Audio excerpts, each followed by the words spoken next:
Yes. So so we wanted to give kind of introduction also to get on some sort of same page together with everyone in the room. And I got the task to say some general, or to say something about responsibility in general, and then Rick will say something about doxastic responsibility, and Chris will say something about social conditions of responsibility and mitigating factors. So I thought I'd share with you this structural taxonomy. It's the structural taxonomy of Nicole Vincent.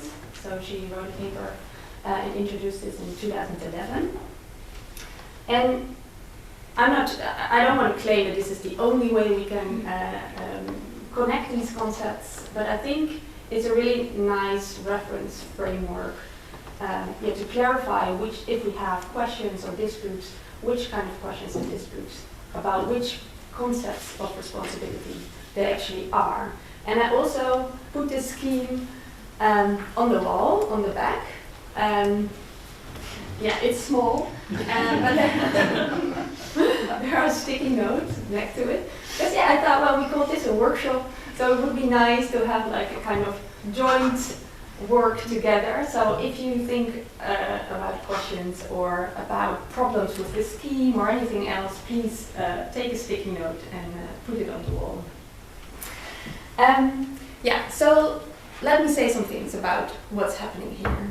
So we start, or often we start with questioning. We see something in the world, state of affairs, an event, an action, and it seems morally significant to us or morally problematic. And then we want to know who did this. As Janja also asks in her talk, who is accountable? That's kind of the first question that we ask when we're dealing with something in the world. And so according to this scheme, assessments of this kind of outcome responsibility depend on two other kinds of responsibility, namely causal responsibility and role responsibility. So first we want to know, does the agent bear the right responsibility to what's happening or what's going on, to say that they are causally involved in what's going on?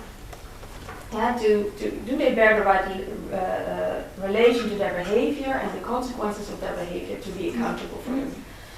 So here we are interested in, what kind of causal role the agent has. And mostly there are two central conditions for this, the control condition and the awareness condition. So questions you can think of is, was the action intentional? Were the consequences foreseeable? Did other causes trump the agent's actions? Was it just bad or good luck? These kinds of questions, are widely debated in philosophy and also in law. But then this causal responsibility can be enough for outcome responsibility because, so the idea is, everything is caused by so many things, so why just pick out the agent and what the agent is doing here? So the question here is, did the agent breach any duties in doing what they did? So here this is what Vincent calls role responsibility. And so this is about duties, about what we ought to do. And, when is it the case that we are acting contrary to what we ought to do? And the thought is, so we have many roles, doctors, teachers, parents, friends, etc. But also, it also includes kind of the broadest category of just being a fellow human being. And each one of these roles can be a source of duties. And this means that they can also come into conflict.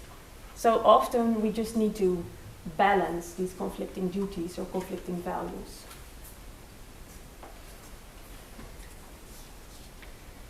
Yeah, but so the basic idea is that if agency is involved in the right way, and if the agent breached duties, they are outcome responsible.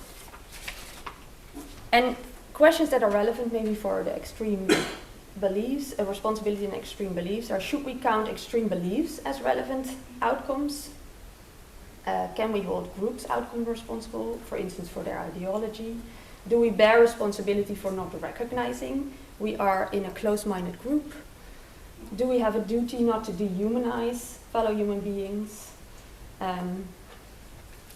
So these kind of questions are, I think, relevant in this part of the scheme. Okay, let's move one step up to capacity.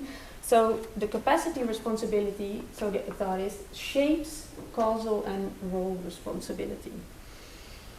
So an agent's capacities determine what is possible for them to do and what to expect of them. And here, the thought, if you're incapacitated, if you're, for instance, addicted, we might question, as we will maybe do in Carrie Victor's talk, we might question whether they can still be causally responsible, the agent. And on another note, so there's also a lot of work on that the capacity, that these capacities are formed and developed, but also maintained through our relations with others and also the social environment that we're in.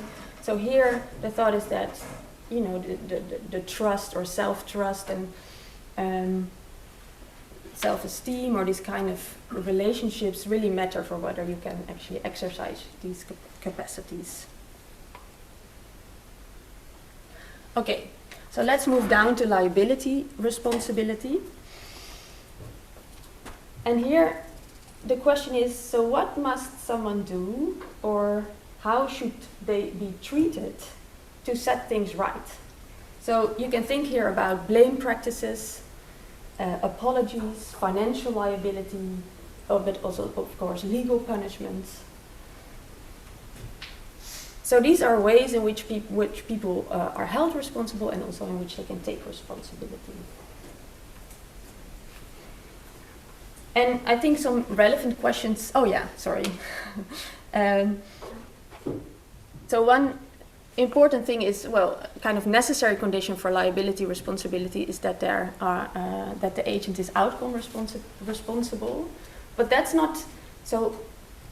Still, the way in which we react or how we react often depends on what kind of person they are. So it depends on virtual responsibility. And questions that we might ask here in relation to extreme beliefs are: do we and should we subject agents with extreme beliefs to blame practices, or do we actually refrain from such engagement altogether? Maybe also depending on how extreme the beliefs are. Are there characteristic virtues and vices of agents holding extreme beliefs, such as close-mindedness? And you might think about non-ideal circumstances. So when you're in a polluted epistemic environment, when there's a lot of propaganda or fake news around, might it also be virtuous to be, for instance, close-minded, which we would normally regard as vice? So, okay, this was a basic picture. How much time do you have left? 1 or 2 minutes. 1 or 2 minutes, okay, great.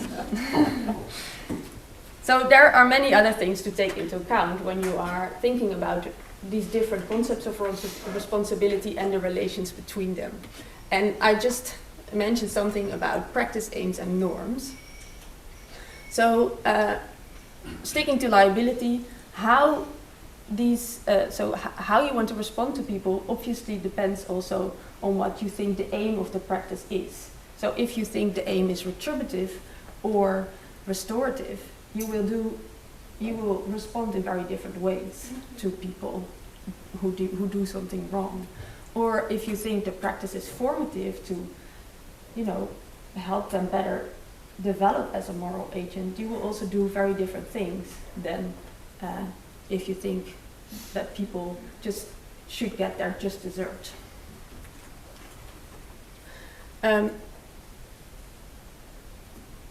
Also, you might think that you can have norms about what the fittingness, with which kind of actions and what kind of responses are fitting, and here considerations also of fairness might play a role, and you can think of mitigating factors. Similarly, well, I think for all the concepts, there are background norms and normative stories and assumptions or commitments to that you have to hold, or that you have to decide what your position is. So also for capacity responsibility, the question is, well, which capacities are relevant, are morally relevant? How much should you have of them? What's the threshold? And also, how are we going to determine, whether a specific person has enough of these capacities or has the required capacities? And for the role, you might think about, okay, what are our duties? How much care should a person take in order not to be regarded as negligent? How do we balance this? How much does difficulty play a role? How difficult something is in assessing someone's responsibility? So yeah, these are all things that we might also have, different opinions about, or disputes about, or questions about.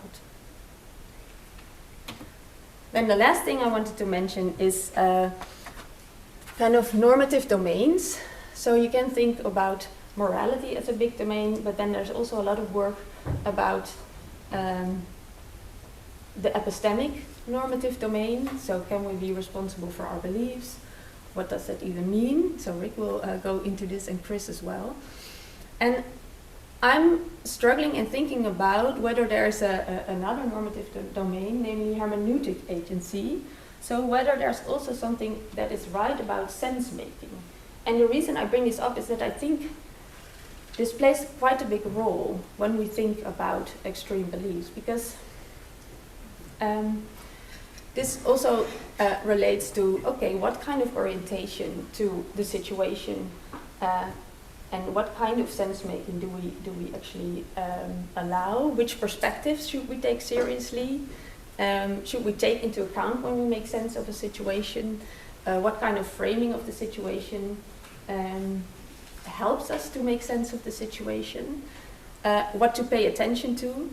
So yeah, but this is just something that I'm interested in, and I think is very, well, especially relevant if you think about, well, let's not think about a universal agent, but about a situated agent, and agents with these different perspectives and different ways of making sense of the world.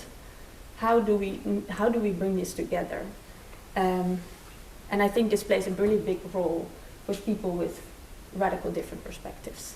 So now I give the floor to Rick. Thank you, Naomi. Yes, so Naomi has shared a couple of thoughts on responsibility in general. Let's now zoom in on what is called doxastic responsibility, from the Greek doxa, which means belief or opinion. So let me note a couple of things. So the first thing is that the cognitive subject may vary. The literature tends to focus on beliefs, extreme beliefs of individuals, such as the belief that, for instance, women are inferior to men, or don't have the same rights, or that homosexuality should be punished, or that the world was once perfect and that there was a fall and that we now need to restore that perfect original state. Those beliefs of individuals. But there are two other important subjects. So the first one is groups, and the second one is social entities, like governments or boards. And I think it's important to point that out, because these work somewhat differently, as the literature of social epistemology has shown lately, than individual beliefs. So for instance, it can be the case that a group or an institute believes something, even though some of its members don't. And I would say in some cases, even if none of its members don't, right? Because there's, for instance, some sort of a compromise that they jointly decide on, even though no one individually believes it. And we see the influence of the beliefs of institutions or social entities, like the beliefs that the Russian government nowadays embraces, right? So traditionalist beliefs about Great Russia, and all the moral and social and political ramifications of that. We're going to speak about the doxastic attitude. So those are traditionally to be understood to be belief, disbelief, and suspension of judgment. So belief and disbelief kind of nicely match onto extreme beliefs. Not so clear about suspension of judgment. So that's an open question. Could it be the case that sometimes suspension of judgment is extreme? Or can that be the case? So open question. We should distinguish between having or acquiring a belief and maintaining it on the other, because they work somewhat differently. So it may be the case that someone is not responsible for acquiring a belief because the person grew up in, as Naomi would call it, an epistemically polluted environment, such as one of indoctrination. But at some point that person has had enough opportunities to engage with evidence to the contrary. and chooses not to do so, even though the person might be expected to do so. So not responsible for having the belief in the first place or acquiring it, but responsible for maintaining it. There's the issue of having or holding a belief, and then there's the belief token. So not so much the fact that one has the belief, but some of its specific properties is something one can be responsible for. For instance, the fact that one believes it on this evidence base, or to that degree of certainty, right? Or with that particular mindset. And the final thing before we move on is the issue of extreme belief. So far we've used it as, also in the project, as something of an umbrella term. Somewhat vague, somewhat unspecified. So what we mean by extreme beliefs are the sorts of beliefs that we encounter in and that are characteristic of fundamentalism, fanaticism, extremism, terrorism, and conspiracy theorizing. But of course that leaves the question open, what makes those beliefs extreme? How should we analyze that? And there are different ways one can go. So one way to go would be to say that they're positionally, so on the political spectrum, for instance, to the far left for you, or the far right. But there are other options. One could go statistic and say, well, it's the minority position. Or it's those beliefs that have drastic moral and social consequences. Or it's those beliefs that are formed out of cognitive vices, like narrow-mindedness, or black and white thinking, right? Or a particular mindset, like conspiracy theorizing, or a mindset with particular occupations, such as the purity of one's people, right? Or maybe those are beliefs formed in particular environments, like echo chambers and epistemic bubbles. So I think we've an idea of what these extreme beliefs are, but then how to construe or analyze them, or how to give an account of them, is an open question. Now it's, I think, important to realize that doxastic responsibility is situated in the larger realm of responsibility for related phenomena. So there are, of course, the other propositional attitudes, things like what one accepts, what one hopes for, what one has faith in, right? What one's assumptions are, what one is ignorant of, and of course what one believes interacts with those other phenomena. The responsibility for one's virtues and vices, this is particularly important because in the literature we find a lot of vice explanations for extreme beliefs, whether rightly or wrongly so. So explanations in terms of vengefulness, for instance, or arrogance, or superficiality, things like that. There's responsibility for emotion. This is particularly important in the literature on extreme beliefs when it comes to so-called grievances, like fear or anger. So Kees van der Bos, for instance, argued that perceived injustice is one of the primary drivers of violent extremism. There is responsibility for action, of course, violent extremism, but also discriminating minorities, for instance, but also omissions. So one can, for instance, decide to opt entirely out of the democratic process, like voting or being democratically engaged. And that can be another sort of extreme expression, not acting in certain ways. And then there is responsibility for intention. So it seems certain intentions, like the intention to commit a violent attack or to harm someone, can already be something for which one is responsible.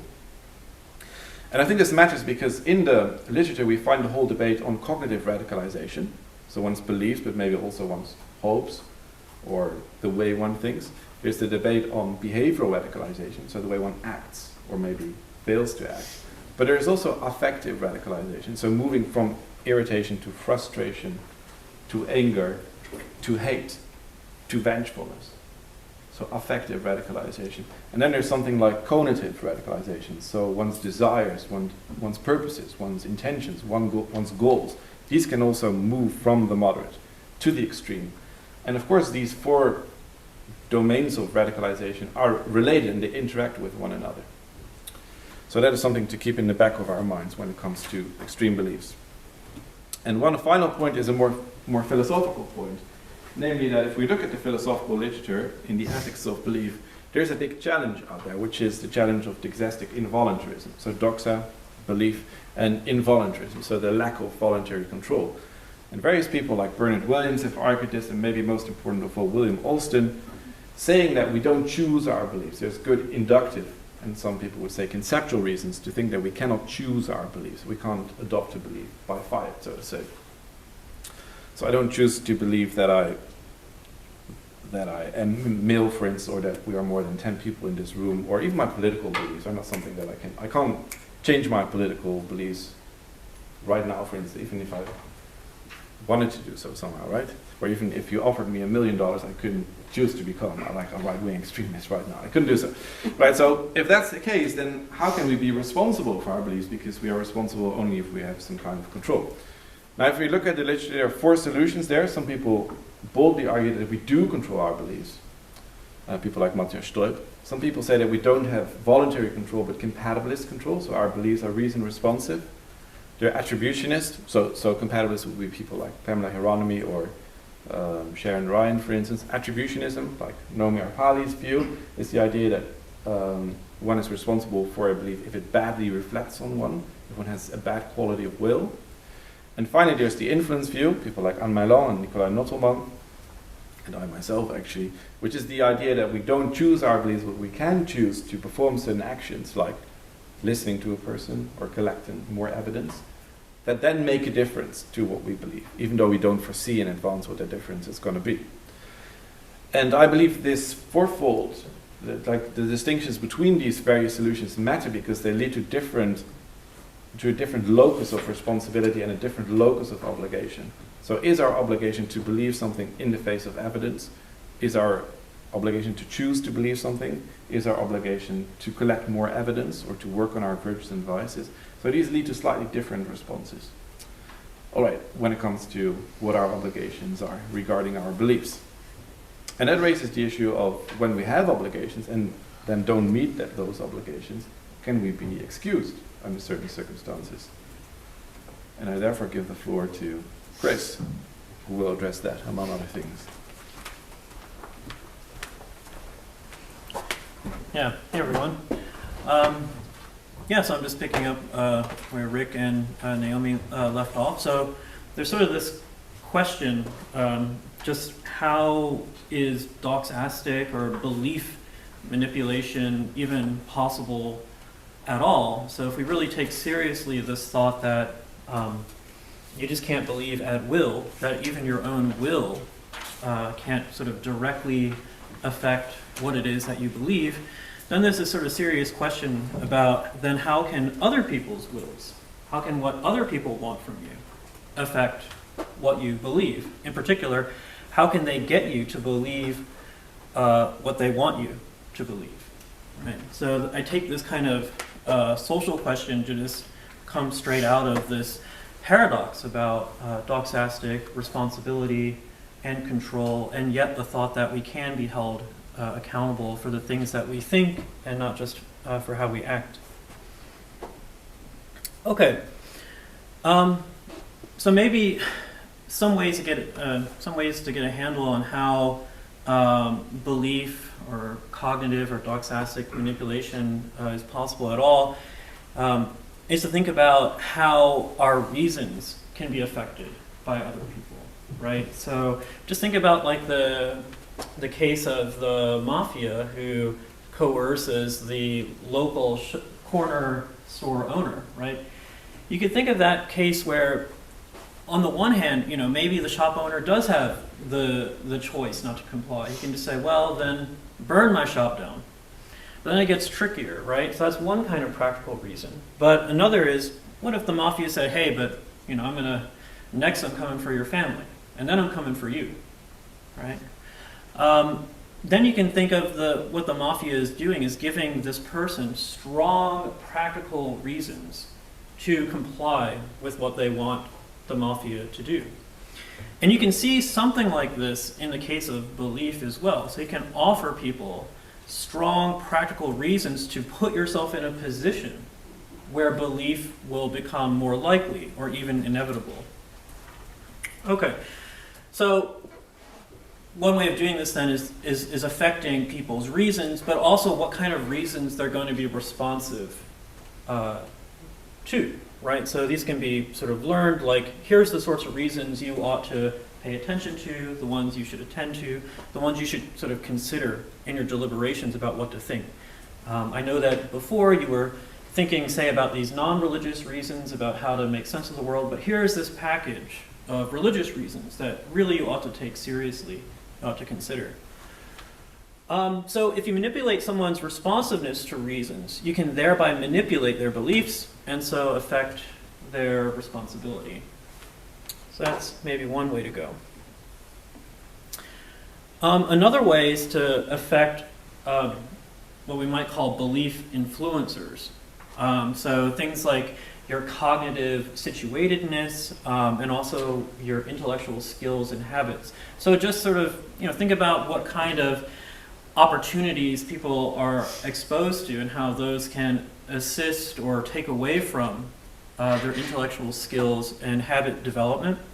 But also cognitive situatedness. So think about the person who, just can't get that subscription to New York Times, or just can't read The Guardian, or maybe who doesn't even have Wi-Fi, right? Okay, so one way of thinking about it then, just for example, is imagine the person who just kind of watches Fox News all the time. That is something that, insofar as they have cable television, implied by the fact that they can watch Fox News, then they can influence whether that's their go-to source for social, political beliefs, news beliefs, and so on. And they can also influence whether they trust everything a pundit on Fox News says or not. So that is something that's up to them. Bracketing, I guess, crazy scenarios where someone's in the room coercing them, right? Saying, you got to keep watching this. Okay, so they can influence that. So if you manipulate a person or group's belief influencers, right?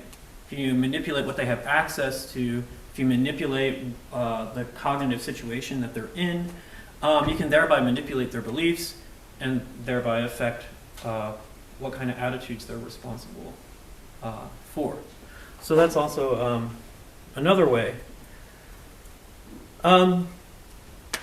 So what I'm actually really interested in is the kind of social structures that play some of these roles.